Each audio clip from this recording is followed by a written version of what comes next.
Hello.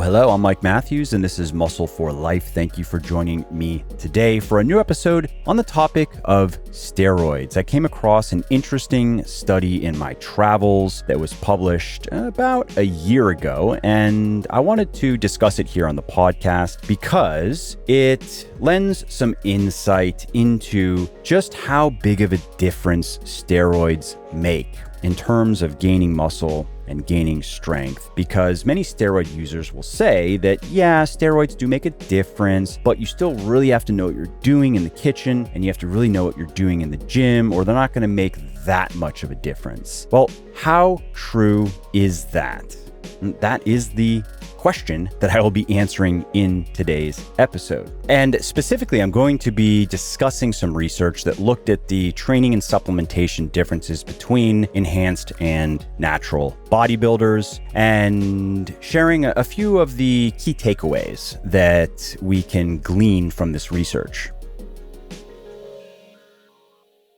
Okay, let's start with a paper called Self-Reported Training and Supplementation Practices Between Performance-Enhancing Drug User Bodybuilders Compared with Natural Bodybuilders. And this was published in September of 2022 in Journal of Strength and Conditioning Research. So if you've spent enough time in gyms talking to enough people, usually guys, you're going to come across drug users who are honest about using drugs. And a common refrain you will hear if you talk about drug use and bodybuilding is that they still have to work just as hard as everybody else. They still have to be just as intelligent with their diet and with their training. They just get better results. That is what many drug users will say. Now, you might be skeptical because you're on social media and you've seen many drug users who pay very little attention, if any attention, to what they eat, and who also don't seem to have any rhyme or reason to their training.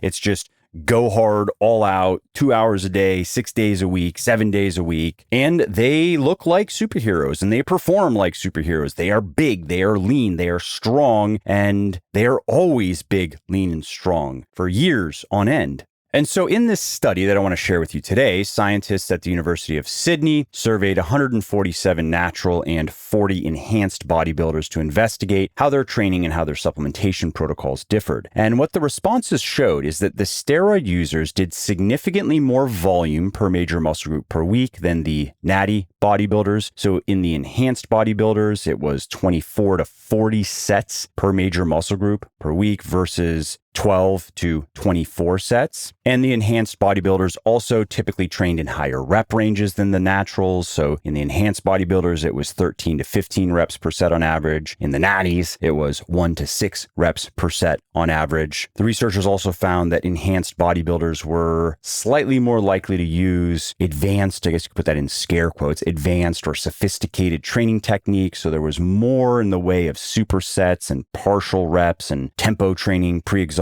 and so forth. So about 98% of the enhanced bodybuilders said that they use techniques like that versus about 90% of the naturals. The enhanced bodybuilders were also less likely to periodize their training. So that's training in different rep ranges based on goals and circumstances. So about 50% of the enhanced bodybuilders were periodizing their training versus about 71% of the natural bodybuilders. There were significant differences in between set rest times as well. Most of the bodybuilders surveyed rested about 1 to 2 minutes in between sets, but a larger portion of the steroid users rested just 30 to 60 seconds between sets than the naturals. So about 23% of the enhanced bodybuilders said they rest just 30 to 60 seconds in between sets versus about 4% of the natural weightlifters. And also a larger share of natural bodybuilders rested more than 2 minutes in between sets than the steroid users. So about 45% of the natural bodybuilders said that they rest more than 2 minutes in between sets versus about 20% of the steroid users.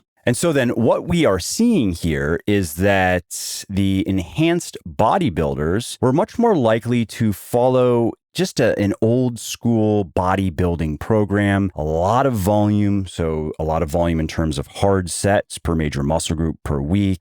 40 hard sets. Imagine trying to program that 40 hard sets, even 20 hard sets for more than one major muscle group per week. gets tricky to program if you're not willing to be in the gym 4 or 5 days per week for at least an hour and a half per session, but you try to do 30 or 40 sets for even one major muscle group, let alone more than one. That is a lot of training. And one of the reasons why I would not recommend trying that is, as a natural weightlifter, you are almost certainly going to just get hurt if you try to do that. We also saw that the enhanced bodybuilders are more likely to do higher rep sets, which is also something that I'm sure you have seen if you've spent enough time in the gym. You've seen guys who are clearly on a lot of drugs and they have long workouts and they're doing like 8 exercises per workout and they're doing several sets per exercise and they're doing sets of 15, 20, 25 reps per set. They're rarely doing below probably 10 or 8. And the enhanced bodybuilders are also often doing supersets and giant sets and cluster sets and partials and negatives and forced reps and so on. Also, the supplementation data was kind of interesting because both groups of bodybuilders surveyed took supplements, no surprise, but significantly more steroid users took EAAs, BCAAs, HMB, digestive enzymes, supplements that are of dubious value. EAAs, BCAAs, worthless, especially to an enhanced bodybuilder who is almost certainly eating plenty of protein. Absolutely worthless. HMB, also almost certainly worthless for an enhanced bodybuilder, even if they are doing fasted training. And that would be the only scenario where I would recommend HMB for its anti-catabolic properties. That's why it's in one of my products. It's in a product of mine called Forge, a pre-workout fat burner that is explicitly designed for fasted training. If you want to check it out, it's at buylegion.com/forge, and it has HMB. But outside of that use case, I wouldn't recommend HMB. It's not going to harm anything, but it's probably not going to help much of anything either. So anyway, that supplementation data point is just in line with the training data, with what we saw there, that the average steroid user in this study was less knowledgeable, was less, you could say, even skillful in their bodybuilding because of how effective steroids are. You can make all kinds of mistakes in the kitchen and gym, but if you're on the right drugs, you are going to get outstanding results. And let's talk about the results. In this study, the bodybuilders were all of a similar height. They were about 5'9", but the steroid users weighed about 18 pounds more on average than the natural bodybuilders. So the steroid users on average about 210 pounds, the natties about 192 pounds. Now, 18 pounds of muscle is a lot. In case that doesn't sound like a lot to you, let me just give you a little bit of context. So the average guy will be able to gain probably about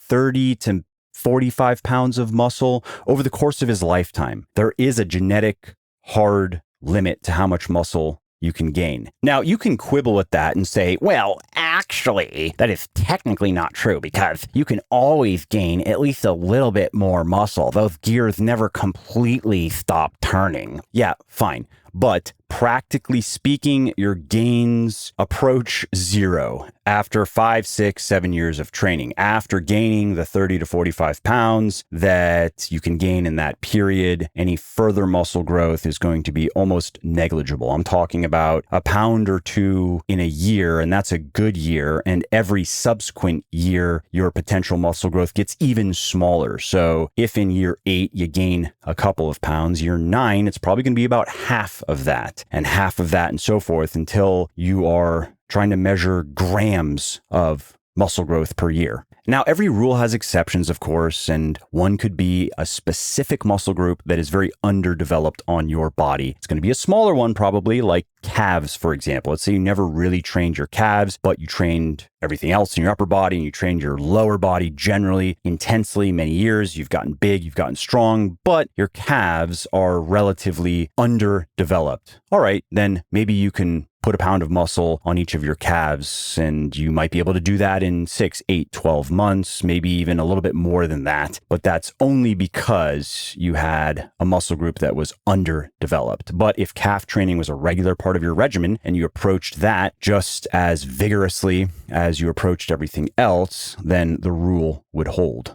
Now, I know I am on a little bit of a tangent here, so I'll just wrap it up. If you want to learn more about natural muscle growth potential, how much muscle you can build naturally, head over to legionathletics.com, search for naturally, and look for an article I wrote on the topic. I also do have a podcast on it, but the article I think is a little bit better because there are some calculators in there that you can play with. Anyway, so coming back to this steroid study, what can we take away from this? Well, one point is that steroid users can clearly do and recover from a lot more training than natural weightlifters. Remember in this study, the steroid users were doing about twice as much training, and that is one of the reasons why steroid users can gain muscle and strength a lot faster than natural weightlifters. They can just do a lot more work and recover from a lot more work. A natural weightlifter might need twice as much time to do the same amount of work. And this study also highlights an observation that many of us have made over the years because we've seen it firsthand so many times, and that is steroids can help people gain a lot of muscle, gain a lot of strength with very suboptimal training.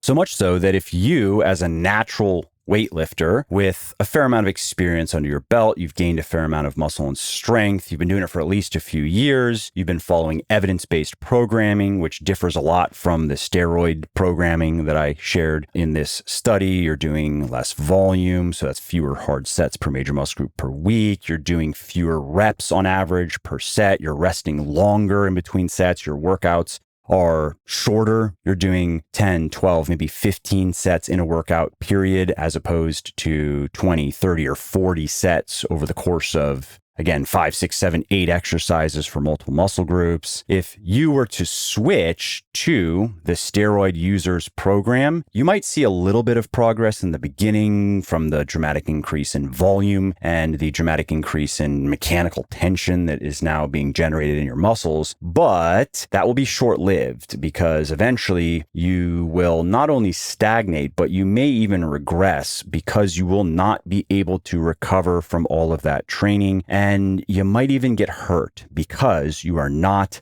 recovering fully from your workouts and you are trying to push yourself as hard as you can. And so just keep all of this in mind when you hear steroid users claim that steroids don't make that big of a difference and you still have to be really smart with your diet and with your training. And yeah, I mean, they're better than supplements, but they're not that much better. Nonsense. If you like what I'm doing here on the podcast and elsewhere, and if you want to help me do more of it, please do check out my sports nutrition company, Legion, because while you don't need supplements to build muscle, lose fat, and get healthy, the right ones can help. And what's more, Legion offers all natural and transparent formulations, clinically effective ingredients and doses, as well as free shipping on all US orders and affordable international shipping, and a no-hassle money-back guarantee. And all of that is why over 400,000 and counting discerning fitness folk have chosen Legion. But wait, there's more, because Legion also just announced its big Labor Day sale over at buylegion.com, BUYLEGION.com. And that means that for the next week or so, you can buy one product and get 40% off another, and that applies to everything in our store: pre-workout, post-workout, whey protein, casein protein, plant protein, multivitamin, fish oil, joint support, probiotic, and on and on. In addition to that, you can also get a $10 gift card, which you can use toward anything in our store on orders over $99, and a $20 gift card on orders over $149. And as always, if you live in the United States, your order will ship free. And if you live elsewhere, chances are your order will ship economically. So if you're still listening, you probably should skedaddle on over to buylegion.com and save big before we run out of stock of at least a thing or two, at least a flavor or two, which tends to happen during our site-wide sales, because we've learned it is impossible to predict sales patterns during big sales. Well, I hope you liked this episode. I hope you found it helpful. And if you did, subscribe to the show, because it makes sure that you don't miss new episodes. And it also helps me because it increases the rankings of the show a little bit, which of course then makes it a little bit more easily found by other people who may like it just as much as you.